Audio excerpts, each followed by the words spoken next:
नमस्कार मित्रगण, कैसे हो आप लोग। आशा है कि आप लोग अपने जीवन में खुश होंगे, मस्त होंगे और मज़े में भी होंगे। जैसा कि आप लोग जानते हैं, हमारे चैनल पर हम बॉलीवुड से जुड़ी हुई बैकग्राउंड किस्से कहानियों को आपके सामने लाते रहते हैं। सो आज भी हमने और एक नए किस्से से आप लोगों को रूबरू करवाने वाले हैं।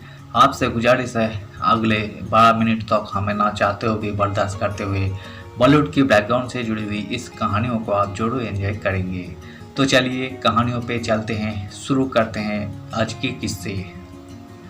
भाई शशि को थप्पड़ मार रोने लगे थे राज कपूर। एक गलती पर भड़की थी लता दीदी।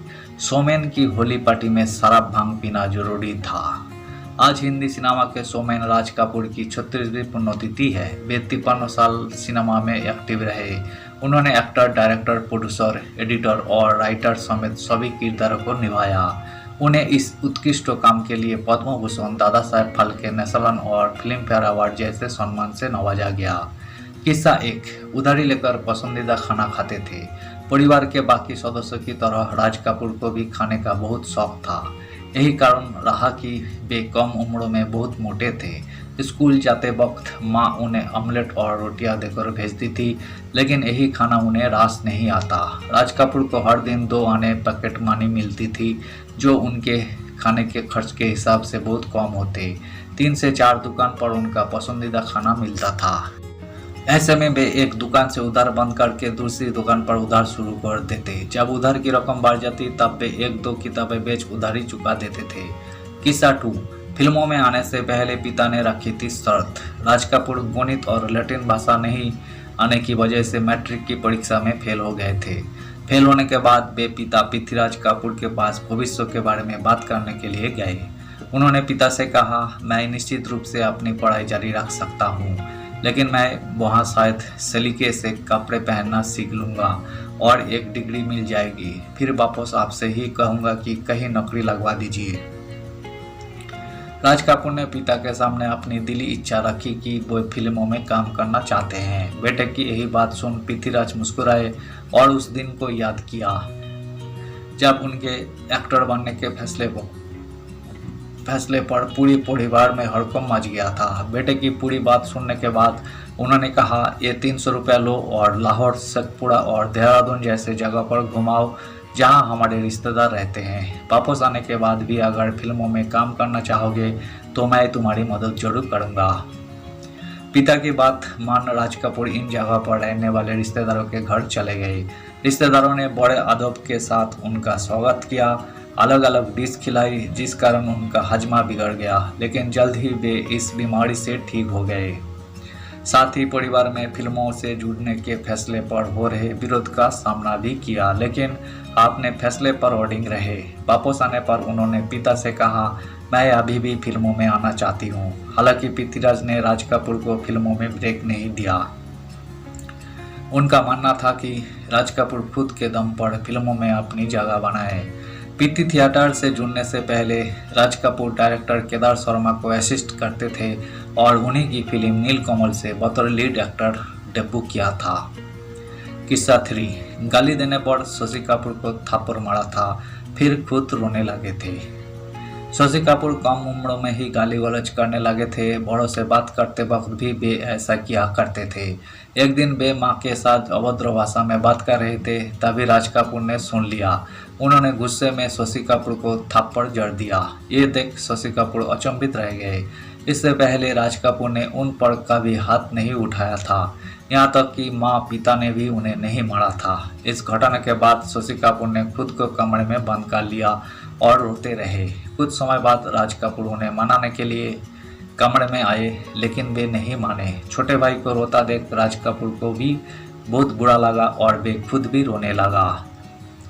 शशि कपूर अक्सर कहते थे कि राज जी उनके लिए पिता तुल्य थे। फिल्म आवारा में उन्होंने राज कपूर के बचपन का रोल निभाया था। किस्सा नंबर 4। नरगिस से कृष्णा ने कहा था, राज जी की लाइफ में आप नहीं होती तो कोई और होता। 21 साल की उम्र में राज कपूर की शादी 16 साल की कृष्णा मल्होत्रा के साथ हुई थी। शादी के बाद उनके लिंक अप की खबरें नरगिस के साथ जुड़ी थी। नरगिस राज कपूर से शादी करना चाहती थी, लेकिन वे पत्नी कृष्णा को तलाक नहीं देना चाहते थे। वे कहते थे, मेरी नायिका नारगिस प्रेरणा थी और मेरी पत्नी कृष्णा मेरी शक्ति थी। मेरी पत्नी मेरी अभिनेत्री नहीं बन सकती और मेरी अभिनेत्री मेरी पत्नी नहीं बन सकती। ऋषि कपूर और नीतू सिंह की शादी का न्योता नरगिस और सुनील दत्त को भी भेजा गया था। ये जान राज कपूर बहुत परेशान और चिड़चिड़े हो रहे थे, लेकिन पत्नी कृष्णा बहुत शांत थी। शादी में आने के बाद नरगिस ने कृष्णा से कहा था, आप पत्नी होने की वजह से मैं आपकी उस वक्त की तकलीफ को समझ सकती हूँ जब मैं आपके पति राज कपूर की लाइफ में थी। इस पर कृष्णा ने कहा था, आप भी इस बात को भूल जाइए, राज जी एक रोमांटिक व्यक्ति है। अगर आप उनकी जिंदगी में नहीं होती तो शायद कोई और होता। यही सब होना मेरी तकदीर में था। किस्सा 5। राज कपूर की वजह से जीनत अमान और देवानंद का रिश्ता टूटा।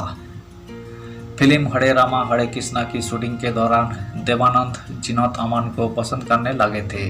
प्यार का इजहार करने के लिए वे जीनत अमान को डेट पर लेना जाना चाहते थे। उसी दिन दोनों को फिल्म XXX पर प्रीमियर में जाना था। देवानंद का प्लान था कि पहले वे जीनत के साथ इस प्रीमियर में पर जाएंगे, उसके बाद डेट पर। दोनों साथ में प्रीमियर पर पहुंचे, तभी नशों में धुत राज कपूर वहां आए और जीनत को गले लगा लिया, किस भी किया।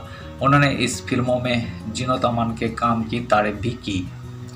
उनका यही व्यवहार देख देवानंद को बहुत जलन हुई। उनका मानना था कि उन्होंने जीनत अमान को इतना बड़ा ब्रेक दिया है, उनके अलावा दूसरा कोई जीनत पर अपना हक नहीं जमा सकता है। ये सब देख उनका शक यकीन में बदल गया। दरअसल कुछ समय पहले उन्हें सुनने को मिला था कि जीनत अमान राज कपूर की फिल्म सत्यम शिवम सुंदरम के लिए स्किन टेस्ट देने गई थी। ये सच जानने के बाद देवानंद का दिल टूट गया और उन्होंने जीनत अमान से दूरी बना ली। किस्सा नंबर 6। राज कपूर की एक गलती पर लता दीदी भड़क गई थी। लता मंगेशकर और राज कपूर की पहली मुलाकात 1948 में हुई थी, जब अनिल विश्वास के माध्यम से लता दीदी को पता चला कि राज कपूर उनसे मिलना चाहते हैं, तो वे खुशी के मारे पागल हो गई। वे पृथ्वीराज कपूर की बहुत बड़ी फैन थी। अपने पसंदीदा सितारे के बेटे से मिलना उनके लिए ख्वाब जैसा था। पहली मुलाकात के दौरान राज कपूर ने लता दीदी से कहा था, मैं चाहता हूं कि आप मेरी फिल्मों के लिए गाना गाएं। इसके लिए आप कितनी फीस चार्ज करेंगी? जवाब में लता दीदी ने कहा, आप मुझे जो राशि देंगे वो मुझे स्वीकार्य होगा। इसके बाद राज कपूर ने उनके सामने 500 रुपया फीस देने की पेशकश की। लता दीदी ने पहली बार राज कपूर की फिल्म बरसात के गाने गाए थे। वे शास्त्रीय गायिका थी, इस वजह से उन्हें डर था कि वे कमर्शियल फिल्मों के गीत गा पाएगी या नहीं। यही डर लाजमी भी था, क्योंकि उस वक्त तक इंडस्ट्री में उन्होंने ज़्यादा काम नहीं किया था। तब राज कपूर ने उनकी कला को पहचाना और फिल्मों के एक गाने जिया बेकरार में भैरवी आलाप लगाने के लिए कहा। लता दीदी ने उनकी डिमांड को पूरा किया, जिसे सुन राज कपूर बहुत खुश हुए। राज कपूर चाहते थे कि उनकी फिल्म सत्यम शिवम सुंदरम के सभी गानों को संगीत लता दीदी के भाई हृदयनाथ मंगेशकर दे। हृदयनाथ मंगेशकर किसी भी फिल्मों में संगीत देने के लिए तैयार नहीं थे, लेकिन लता दीदी के मनाने पर वे राजी हो गए। उस वक्त लता दीदी सिंगर मुकेश के साथ कहीं बाहर जा रही थी, तभी उन्हें पता चला कि हृदयनाथ मंगेशकर को फिल्मों से निकाल दिया गया है। वही इस खबर को अखबारों में अलग अलग तरीके से पेश किया गया। ये सब देख लता दीदी भड़क गई। उन्होंने राज कपूर को फोन कर कहा, राज जी आपने यही गलत किया है, मैंने आपके कहने पर भाई को फिल्मों के लिए राजी किया था। राज कपूर ने हृदयनाथ मंगेशकर की जगह फिल्मों के संगीत के लिए लक्ष्मीकांत और प्यारेलाल को ले लिया था। इस वजह से लता दीदी ने यहाँ तक कह दिया था, मैं अब आपके लिए गीत नहीं गाऊंगी। वही उन्होंने राज कपूर के गानों की रॉयल्टी की मांग कर दी थी, जैसा वे बाकी डायरेक्टर्स के साथ करती थी। वे राज कपूर को परेशान भी करने लगी थी, गाने के लिए ज़्यादा पैसे की डिमांड करती थी और रिकॉर्डिंग के लिए लेट आती थी। तब राइटर नरेंद्र शर्मा, जिन्हें लता दीदी पापा कहती थी, ने कहा था, एक तुम ही हो जो राज कपूर के गानों के साथ न्याय कर सकती हो। तब जाकर वे दोबारा आर के फिल्म्स के लिए गाने को राजी हुई। किस्सा नंबर 7। बिना शराब और भांग पिए कोई राज कपूर की होली पार्टी में शामिल नहीं हो सकता था। राज कपूर की होली पार्टी को आज भी इंडस्ट्री के सबसे बेहतरीन होली पार्टी में गिना जाता है। इस पार्टी में इंडस्ट्री के नामचीन हस्तियों जरूर शामिल होती थी। इस होली पार्टी में अमिताभ बच्चन, प्राण, कामिनी कौशल, प्रेमनाथ और शत्रुघ्न सिन्हा जैसे कलाकार नियमित रूप में आते थे। साथ ही फिल्मों से जुड़े सभी कर्मचारी भी आते थे। पार्टी में खूब नाच और गाना होता था। राज कपूर खुद नाचते थे और ढोलक बजाते थे। हर व्यक्ति इस पार्टी में भांग पीता था और मदहोश हो जाता था। कुछ लोग तो बियर भी पीते थे, तभी वे पार्टी का हिस्सा बन पाते थे। इस पार्टी में खास तौर पर एक तालाब बनाया जाता था। जैसे ही कोई नया मेहमान पार्टी में आता, उसे जरूर इस तालाबों में डूबना होता था। हर किसी को डूबना होता था सिवाय औरतों के। औरतों को केवल सूखे रंगों से ही होली खेलती थी। राज कपूर इस बात का खास तौर पर ध्यान रखते थे कि होली के नाम पर महिलाओं के साथ कोई दुर्व्यवहार ना करे। उनकी जिंदगी का सबसे खूबसूरत लम्हा था दादा साहेब फाल्के अवार्ड से सम्मानित किया जाना। हालांकि इस सम्मान की खुशी वे सेलिब्रेट नहीं कर सके। अवार्ड लेने के दौरान ही उन्हें अस्थमा का अटैक आया, फिर कोमा में रहे और 63 साल की उम्र में उनका निधन हो गया था। धन्यवाद साथियों। आज के इस वीडियो में हमने मशहूर एक्टर और बॉलीवुड के शोमैन राज कपूर से जुड़ी हुई कुछ किस्से को आपके सामने हमने रखने की कोशिश की है। उम्मीद है दोस्तों वीडियो आपको जरूर पसंद आई होगी। वीडियो पसंद आए तो लाइक कर दीजिएगा। चैनल पर नए आए हैं प्लीज़ एक सब्सक्राइब कर दीजिएगा। मिलते हैं नेक्स्ट वीडियो में। धन्यवाद।